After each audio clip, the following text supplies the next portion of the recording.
या सगळ्यामुळे एकनाथ शिंदे हे मात्र एका चक्रव्यूहात पुरते अडकून पडलेले आहेत। मित्र हो, नमस्कार। एकनाथ शिंदे गटाचे प्रमुख एकनाथ शिंदे आधीच म्हणजे गेल्या 4 महिन्यापासून भाजपाशी झुंजत आहेत। अक्षरशः भाजपाकडून त्यांना दाबण्याचा प्रयत्न होतोय, आपण ते पाहतो सुद्धा आहोत। पण एकनाथ शिंदे त्यातून सुद्धा सावरण्याचा, उभं राहण्याचा प्रयत्न नेटानं करताना दिसतात। मग त्यासाठी भली त्यांना दिल्लीलाही जावं लागतं।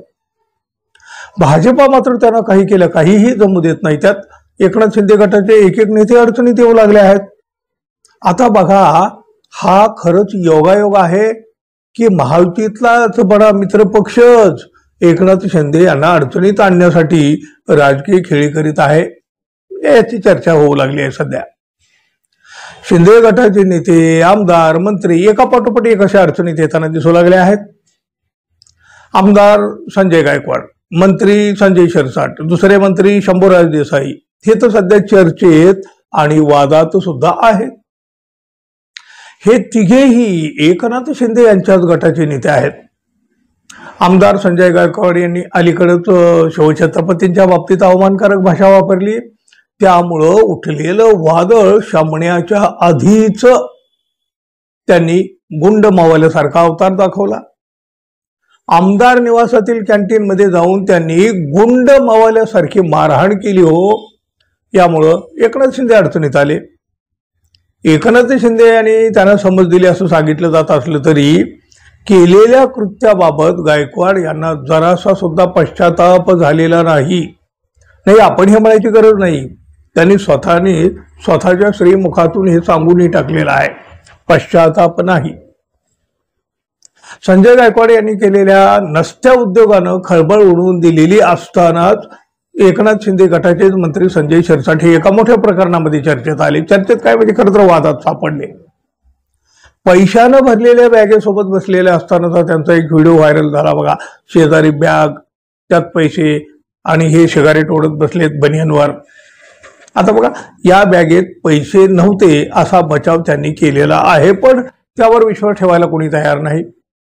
50 खोक्यापासूनच बघा शिंदे गटाच्या मागं अशा नोटांचे आरोप चिकटतच राहिलेले आहेत।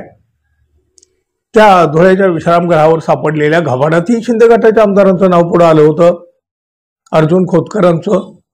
आता तर न्यायालयाने आमदार अर्जुन खोतकर यांच्या पीएच्या विरोधामध्ये त्या घटनेत खंडणीचा गुन्हा दाखल करण्याचे आदेश दिले आहेत। वादग्रस्त पैसा आणि शिंदे गटाचे नेते असं एक वेगळं समीकरणच मागील काही काळापासून दिसलंय।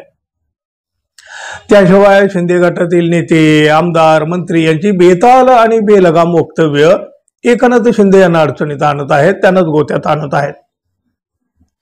मंत्री शंभूराजे देसाई यांनी तर भर सभागृहामध्ये अत्यंत खालच्या दर्जाची शिवराळ भाषा वापरली। ठाकरे सेनेचे आमदार अनिल परब यांना थेट धमकी सुद्धा दिली। यापूर्वी इतकी वाईट भाषा कोणीही वापरलेली नाही। शिंदे गटाचा एक आमदार शिवछत्रपतींचा अपमान करतो, कॅन्टीन मध्ये घुसून गुंड मावल्यासारखी मारहाण करतो। त्यांच्याच गटाचा एक मंत्री पैशानं भरलेली बॅग घेऊन बेडरूम मध्ये सिगारेट ओढत बसलेला व्हिडिओ व्हायरल होतो। एक मंत्री तर भर सभागृहामध्ये धमकीची शिवराळ भाषा वापरतो। या सगळ्यामुळे एकनाथ शिंदे हे मात्र एका चक्रव्यूहात पुरते अडकून पडलेले आहेत। भलेही ते आपल्या मंत्र्यांना, आपल्या नेत्यांना समज देत असतील, कान पकडत असतील, पण कोणी सुधारलं आहे का? तसं तर अजिबात चित्र नाही। मग शिंदे गटाच्या प्रतिमेचं काय? खर तर 50 खोक्यांच्या आरोपापासूनच लोक यांच्याकडे कुठल्या नजरेनं पाहतात हे काही वेगळं सांगायची गरज नाही। पण तरीही मित्रांनो, एकनाथ शिंदे गटाची काय प्रतिमा तुमच्या मनामध्ये आहे हे मात्र जरूर सांगा। तुमच्या मनातल्या प्रतिक्रिया सांगणं तितकंच आवश्यक आहे, कारण तुम्हीही एक नागरिक आहात, मतदार आहात। तुम्हालाही काही विचार आहेत आणि तुमच्या विचाराचं आम्ही तर निश्चितपणे स्वागत करतो, पण तुमच्या मनातल्या भावना महाराष्ट्रालाही कळण्यासाठी तुम्ही जरूर व्यक्त झालं पाहिजे, व्यक्त व्हा। आणि आपण अजून आपल्या चॅनलला सबस्क्राईब केलं नसेल तर कृपया सबस्क्राईब करावं ही अपेक्षा आहे। धन्यवाद, पुन्हा भेटू, तोपर्यंत नमस्कार।